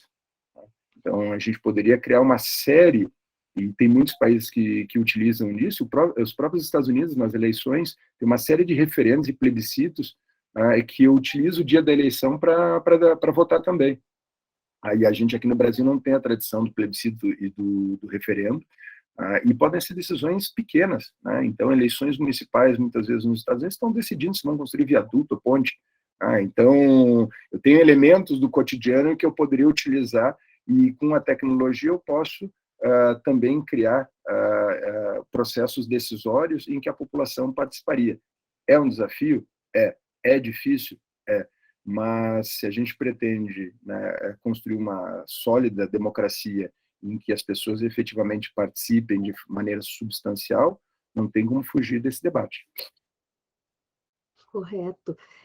Eu posso até complementar essa resposta, que realmente o Brasil nunca foi tão polêmico quanto antes. Nunca os brasileiros se sentiram tanto nessa bipolaridade de conversas, né? O lado sim, o lado não, eles e nós. São tantas políticas que a mídia pauta. Veja-se, há pouco tempo falaram em estupro de vulnerável e aborto legal. Enfim, nós somos envolvidos até sem querer em polêmicas, né? Então, essa pergunta que fala dos eleitores informados, eu vejo um ativismo judicial muito forte do TSE, no sentido de fazer acordos com as plataformas digitais, de chamar para dentro do sistema eleitoral, para acompanhar as auditorias das urnas. Enfim, os brasileiros eles estão caminhando, e isso é democracia. Eles estão caminhando para a conversa coletiva, e é isso. Então, se o Darius e a Ana quiserem continuar a falar mais alguma coisa, senão eu já encerro aqui nosso debate. Eu acho só interessante, até nessa abordagem que você trouxe, Luciane, em relação aos temas polêmicos aí das últimas semanas, e relacionando com o que o professor falou, é que a gente tem que considerar que toda a nossa compreensão da sociedade e a nossa participação dela é política. E o que envolve também, muito feliz, muito triste por determinada questão ou candidato, por exemplo, é que as nossas paixões políticas elas vão aparecer. Mesmo que a gente tente manter um discurso neutro, primeiro que ele não vai existir. E assim, acho que essa questão assim, não consegue acesso à informação e deixa as paixões aflorarem e aparecerem no debate. Talvez faltou muito isso na construção democrática brasileira, faltou esse debate, faltou demonstrar todas essas paixões, que agora, nesse momento que a gente pode e que a gente tem esse acesso às redes sociais e que é fácil falar sobre isso, talvez a gente esteja aprendendo. Talvez realmente a gente precise ver toda essa polêmica, toda essa discussão e falar onde será que eu vou apresentar os meus argumentos, talvez estudar e ir atrás de informação antes de expor determinadas questões ou não.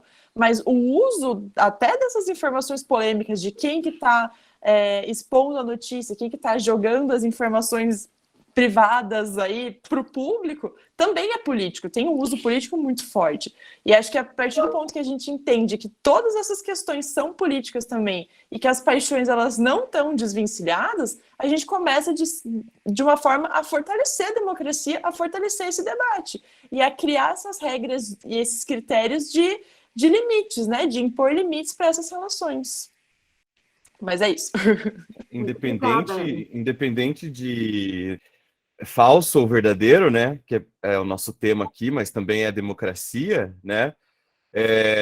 O nosso sistema foi pensado 30 anos atrás como um sistema de fala e resposta, né?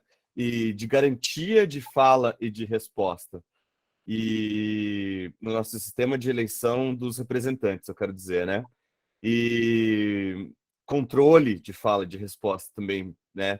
Pelos meios de grande divulgação à época, né? O problema é o controle e a permissão de fala e de resposta nos sistemas de grande divulgação de informação que a gente tem hoje, né? E isso é para essa eleição agora, né? Já para as anteriores já foi também, né? Mas como que eu vou fazer esse sistema de garantia de fala e de resposta e de controle de fala e de resposta, de forma a garantir um ambiente equilibrado e justo para todos os participantes do processo eleitoral, né? Então, de um ponto de vista de democracia, isso sem considerar a verdade ou falsidade daquilo que está sendo dito ou não dito, né? Muito obrigada, Darius. Então, eu vou encerrar o nosso debate. Agradeço muito a participação de todos, né? Temos aqui 32 agora participando conosco. O Charles Alves nos trouxe aqui palestra gratificante. Muito obrigada pelo seu elogio. Pedro Vitor trouxe também que o ser humano é político por natureza. Concordo plenamente. Obrigada também, Pedro, pelo elogio. Obrigada, Rosane, pelo elogio. E vamos, então, encerrar nosso debate. Agradeço muito o professor Eduardo Faria Silva e acredito que esse é um dos primeiros que vamos ter além, né? Ana, agradeço muito a tua participação, adoro a tua fala, você é muito objetiva, parabéns. Darius, muito obrigada pela sua ajuda, né? Você é muito inteligente, eu te admiro muito também, tá? Um grande abraço a todos, muito obrigada.